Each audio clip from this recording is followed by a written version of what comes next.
Bien, pues ahora vamos a dar la palabra a Mercedes Ruiz, que es consultora del grupo Aestivium.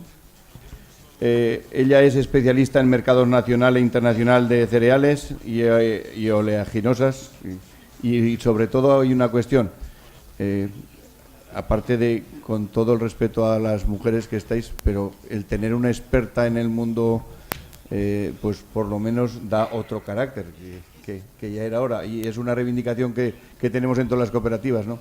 Y en el Consejo de Madrid también, que tenemos aquí a nuestra consejera, que muchas veces lo dice. Pues bueno, tienes la palabra, Mercedes, y a ver si somos capaces de saber un poquito más del mundo del cereal. Gracias. Gracias a ti por la presentación, y es un honor estar aquí representando a las mujeres del sector, por lo que dices, que somos muy poquitas en todos lados, en las lonjas, en las reuniones de cooperativas, en la CESFAC, en todas partes somos muy poquitas, y también en los mercados de cereales. Yo, mi bagaje anterior viene de Cargill. Llevo 18 años siguiendo los mercados de cereales, antes como importadora, ahora asesorando a empresas de la industria agroalimentaria, cooperativas y a operadores, y como que realmente no tenemos ni idea de lo que va a hacer el mercado. Lo que principalmente vendemos a nivel de la consultoría son herramientas de gestión de riesgos, porque estos riesgos se pueden gestionar y se pueden controlar, que es la buena noticia que os traigo hoy aquí. Porque el riesgo de mercado, bueno, tiene una connotación negativa porque nos deja vulnerables tanto a los compradores como a los vendedores ante los mercados. Es la posibilidad de perder dinero si el mercado nos va en contra. Aquí os he puesto un ejemplo, nosotros usamos, esto es de formación, muchos gráficos, un ejemplo de un trigo, pienso en Tarragona. Bueno, que la semana 7 del año valía 181 y a las 2 semanas valía 184. Si eras un comprador y necesitabas 10.000 toneladas, pues en esas 3 semanas habías perdido 30.000 euros. Ahora, si eras un vendedor y tenías el trigo, los habías ganado. Esto es el riesgo de mercado, ¿no?, al que nos enfrentamos día a día. Tanto si vendemos como si no vendemos, estamos expuestos a este riesgo. Y porque el riesgo tiene mucho también de psicológico. Hay diferentes percepciones del riesgo. Hay clientes con los que trabajamos que perciben el riesgo de una forma totalmente diferente a otros. Y esto es un poco, os he puesto aquí lo que ocurre en el cerebro de un vendedor, ¿no? Cuando empieza aquí el precio a subir, el hombre está emocionado, entusiasmo, emoción. Qué bien ser productor, mi mercancía es la mejor. Euforia cuando llega aquí al pico. Y luego empieza el precio a bajar, la negación, no, hombre, esto es un revés temporal, esto tiene que recuperar, miedo, desesperación, rendición. Uy, quizás esto de los mercados no es lo mío, ¿no? Te planteas aquí abajo, desaliento, y luego vuelve a subir el precio, ¿no? Esperanza, optimismo. Esto nos ocurre a todos, ¿no?, cuando operamos los mercados aquí, un poco en nota más humorística, ¿no? El productor. Aquí para arriba la codicia, ¿no?, de me voy a forrar, y ya empieza a bajar la desesperación y aquí el pánico, ¿no? Todo esto creo que representa bien porque ya os digo que nos ocurre a todos, y esto nos evita tener una disciplina en nuestras compras y en nuestras ventas, una disciplina que hay que tener cuando trabajamos con los mercados agrícolas. Aquí os he puesto al revés, ¿no?, un comprador. Esto es muy típico, esto es la harina de girasol de alta proteína. Yo os hablo de commodities que tenemos para la fabricación de piensos de importación. Bueno, esto es lo que ha hecho la harina. Entre la semana 1, que estaba a 180, ahora mismo la tenemos a 240 euros, ¿no?, en almacén de puerto. Pues bueno, aquí es un ejemplo de un comprador que tiene sus precios objetivos, porque muchos hacemos presupuestos, ¿no? Y cuando el precio está aquí abajo, todos pensamos, ostras, es que igual baja a 170, ¿no? Y empieza a acercarse al objetivo y dices, bueno, igual baja todavía. Empieza a subir, te desesperas y aquí el pánico, ¿no? Bueno, para eso tenemos, para evitar todas estas situaciones y dormir más tranquilos, lo que es la gestión de riesgos. La buena noticia es que el riesgo se puede cuantificar. ¿Cómo cuantificamos el riesgo? Porque no hay nada que podamos controlar si no lo podemos cuantificar, ¿no?, de alguna forma. La opción más simple, esto es la harina de soja, fijaros lo que ha hecho también, yo os traigo un poquito de mercados también. La harina de soja, lo que hizo el año pasado, y fijaros que se pudo comprar a 380 euros casi o a 280, imaginaos para un comprador lo que es esto. Pues podemos medir cuánto podíamos haber ganado o perdido habiendo comprado en el punto más alto, más bajo, o sea, habiendo comprado en el más alto y vendido en el más bajo, por ejemplo. Y serían estos 97 euros de diferencia. Esto sería la forma más intuitiva de medir qué riesgo tuvimos el año pasado en el mercado de la harina de soja, el rango completo. Pero como muchas veces hay desvirtuaciones en los mercados, lo que tendemos a hacer es quitar los precios del rango alto y del rango bajo, el 20% alto, el 20% bajo, y nos quedamos con un rango mucho más manejable, más estrecho, que reflejaría, pensamos nosotros, mejor nuestro riesgo real, de estos 43 euros por tonelada, ¿no? Porque tampoco lo tenemos que hacer tan bien ni tan mal. Sería un poco más representativo del mercado en sí. Aún así, para un fabricante de piensos, este diferencial de precios se le va el presupuesto directamente, ¿no? Con una materia prima como la soja, que la tiene que consumir sí o sí. Y luego también, a medida de para cuantificar el riesgo, utilizamos lo que es el término de la volatilidad. Si os digo la fórmula, bueno, es difícil de... Es la desviación estándar del logaritmo natural de la diferencia diaria de precios de una muestra de tantos días. Pero para hablar un poquito más claro, diríamos que con un 64% de confianza los precios no deberían exceder entre hoy y los siguientes 12 meses más de este porcentaje y menos de este porcentaje a partir del último precio conocido. O sea, aquí os he puesto un ejemplo. Este es un gráfico de un trigo francés que está representado en la bolsa, trigo panificable francés, en la bolsa de Matif. Y aquí veis la fluctuación de precio. Esto fue el año 2015. Si miramos los rangos totales, el alto en 204, el bajo en 148. Si quitamos los extremos, 190, 176. Pero también es importante ver cómo este mercado se mueve de un día para otro. ¿Cómo te puede cambiar el precio si te esperas a comprar de un día para otro? Y esto quiere decir, la volatilidad del 33% quiere decir que a partir del precio que conocemos puede coger un 33% de precio más o menos respecto a lo que conocemos. Esto es lo que nos dice el mercado. Un ejemplo muy bueno, todos estamos escuchando lo que está ocurriendo con China, Estados Unidos. También ha habido una cosecha muy mala. La harina de soja, os lo pongo de ejemplo, porque la soja es una materia prima que tiene una producción no tan importante como la de cereal y es un mercado muy estrecho. ¿Esto qué quiere decir? Que es la primera en ganar volatilidad cuando hay cualquier problema de producción. Pues ahora con Argentina, que ha tenido mucha sequía, menor producción de soja, y con los amigos inversores que mencionó antes David, ¿no? Los fondos de inversión que cada vez están entrando más en las materias primas, esto ha hecho que el mercado se bambolee, suba y baja con fuerza.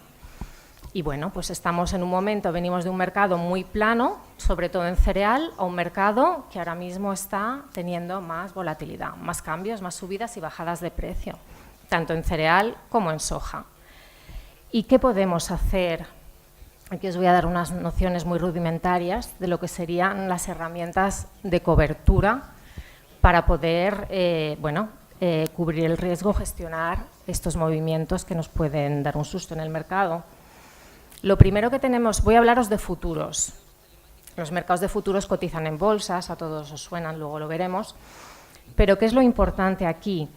Que nuestra materia prima esté relacionada en España, ¿no? Vuestra producción, vuestra materia de aquí, esté relacionada con estos mercados de futuros.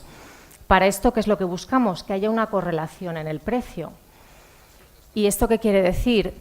Pues que si el precio, por ejemplo, del maíz en España sube, el mercado de futuros también suba. Y al revés, ¿no? Que haya una relación entre lo que hacen los futuros y lo que hacen nuestras materias primas. Si no, no tiene sentido cubrir el riesgo utilizando estos mercados. Y sorprendentemente, aunque nos parezca que está muy lejos, aquí os he puesto, fijaros, en el año 2017, el mercado del maíz en España somos productores de maíz, pero importamos más del doble de lo que producimos, porque no tenemos suficiente para los piensos y para el etanol, etc. Y bueno, es el precio, cada vez nuestros mercados están más globalizados, pues es el precio del maíz internacional el que marca nuestros precios de maíz nacional. Y son los mercados de Chicago, en este caso, como primer país exportador de maíz, que es Estados Unidos, los que nos están marcando los precios de aquí. Y aquí, en 2017, teníamos una correlación del 90% entre el precio de maíz aquí y el precio de maíz en Estados Unidos, para que os hagáis una idea. ¿Qué quiere decir? Que cuando el Chicago subía, nuestro precio subía. Cuando el Chicago bajaba, el 90% de las veces nuestro maíz bajaba. Así que es una buena noticia saber que estos mercados que nos parecen lejanos nos pueden servir para cubrir el riesgo de nuestros mercados de aquí. Yo os hablo de cereal, que es un poco lo que conozco, y de oleaginosas de soja, etcétera, ¿no? También hay mercados, hay coberturas en algodón, hay coberturas en cacao, hay coberturas en café. Y para entender el tema de los futuros es importante conocer el concepto de commodity, que también ha mencionado antes David, como que cada vez, ¿no?, tenemos que descomoditizar un poco los productos, pero en este caso, para utilizar estas herramientas, sí que hablamos de commodities. Una commodity es un producto estandarizado en calidad, en especificaciones, etcétera. O sea, que nos daría lo mismo vender un trigo panificable francés, por ejemplo, que está estipulado con una calidad, siempre es el mismo y está referenciado en una bolsa con un precio, ¿no? Pero el producto siempre es el mismo, es lo que se llama una commodity. Y una commodity no solo es en cereales, también tenemos commodities que son metales, subproductos, productos financieros. ¿Y qué es un contrato de futuros? Un contrato de futuros siempre está relacionado con una commodity y es una obligación adquirida de entregar o recibir una commodity a un precio pactado en un momento del futuro. Pues, por ejemplo, la obligación, si yo compro un contrato de trigo en Francia, de trigo Matif, quiere decir que estoy obligada para el mes de septiembre, por ejemplo, con el futuro de septiembre, que en septiembre yo estaré obligada a retirar 50 toneladas, que es lo que establece cada contrato, de trigo francés con la calidad estipulada por esta bolsa, en septiembre en el punto de entrega también estipulado por la bolsa, que es un puerto en Francia, por ejemplo.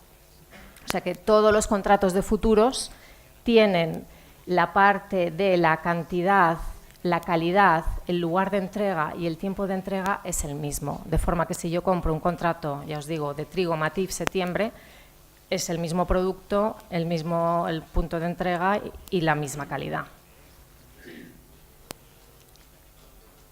Y aquí os he puesto algunos ejemplos de bolsas, no me voy a extender, pero bueno, para que sepáis que en cereales, por ejemplo, tenemos Euronext, que es Matif, Life, que es la bolsa de Londres, las bolsas de Chicago, que es las que más os suenan para la soja, para el maíz, para el trigo, para el algodón, también, y bueno, otras bolsas de cereal, ¿no? Desgraciadamente hay productos, antes lo comentábamos con Iñaki, ¿no?, como el aceite de oliva, que no están referenciados a bolsa. La cebada no está, ¿no?, importante en España, no está referenciada a ninguna bolsa. Habría que ver si el precio de la cebada española está correlacionado, hacer un estudio, ¿no?, de si está correlacionado con alguna bolsa que nos permita cubrir el riesgo de la fluctuación de precios de cebada.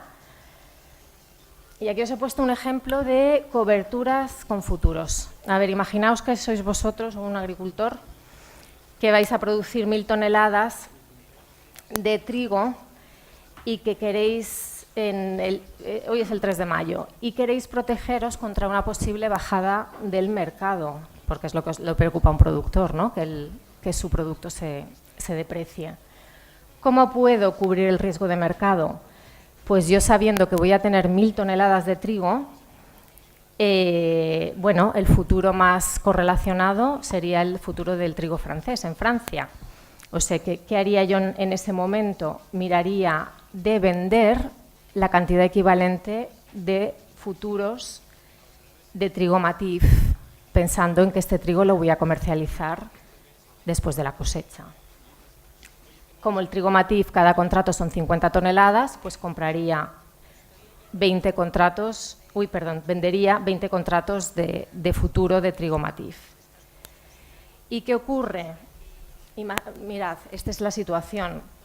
El 3 de mayo, los futuros de septiembre valían 170 euros y mi mercado me pagaba 177 euros, pues me lo invento, en Cuenca por el trigo. Vendemos, lo que os comentaba, 20 contratos de futuros para asegurar el precio, equivalentes a estas 1000 toneladas. ¿Y qué ocurre? En los próximos 2 meses, y debido a factores climatológicos favorables, hay mucha cosecha o nadie me quiere comprar el trigo baja de precio.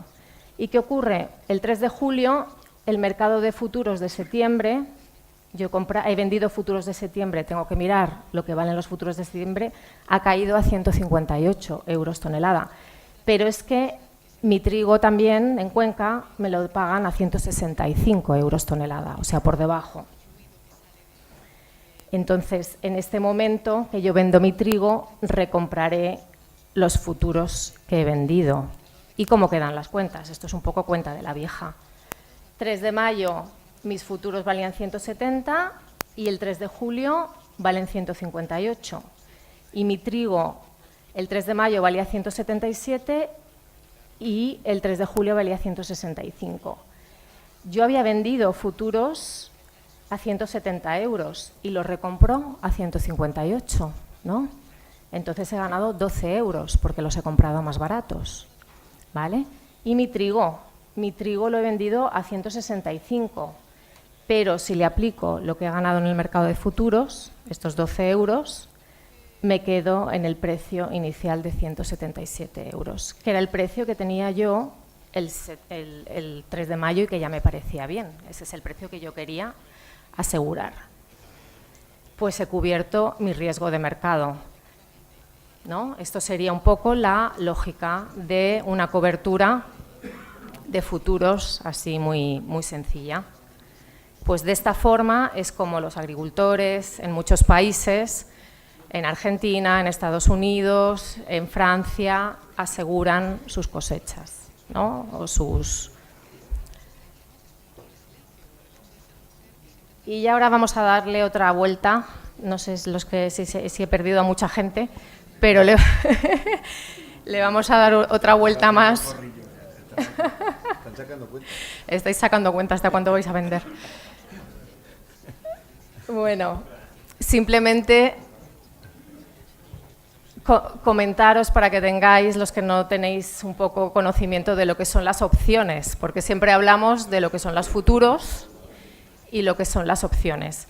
Así como el futuro está relacionado directamente con el precio físico del trigo físico, por ejemplo, la opción está relacionada con el futuro. Y así como el contrato de futuros implica una obligación, la opción, como bien indica su nombre, es un derecho que puedes ejercer o no ejercer. Las opciones muchas veces las explicamos como seguros de precio, ¿no? Tú pagas una prima por tener un derecho sobre el precio. Y este derecho, en las opciones de compra, ¿qué quiere decir? Que yo, si compro una opción de compra, tengo el derecho durante un periodo determinado de tiempo a comprar un producto a un precio determinado.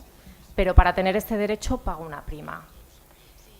Eso, como os digo, un seguro de precio. Por ejemplo, hoy el trigo Matif vale 165 y pienso que va a haber una climatología malísima y que igual se estropea la cosecha francesa y que igual es un desastre y se va a ir el trigo a 175.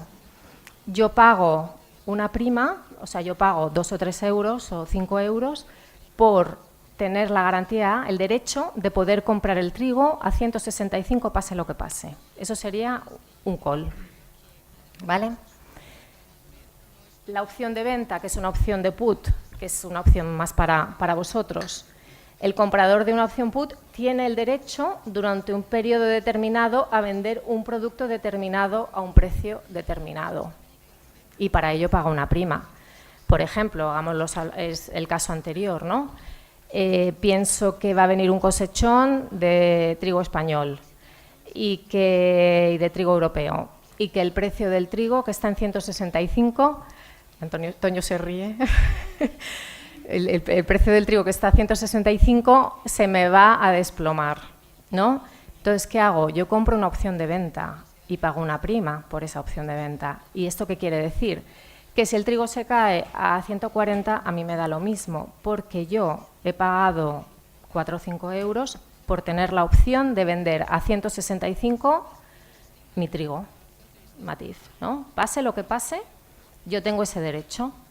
Por eso os comento que las opciones son seguros de compra o seguros de venta. En vuestro caso, sería más oportuno quizás la opción de venta. Esto, lo mismo os digo, productores de México, de Estados Unidos, mercados un poco como el español, que antes no miraban afuera ni a poder utilizar estas herramientas, están operando, comprando puts, por ejemplo, los productores de maíz blanco en México, para asegurar sus cosechas, sus precios de cosecha. Aquí lo que os comentaba, la opción de compra al call nos permite cubrir el riesgo del que el mercado vaya al alza, y la de venta, la put, nos permite cubrir el riesgo de una caída en los precios. Bueno, y con esto ya no me extiendo más, solo también hacer un apunte, lo que comentaba David de la integración de la cadena.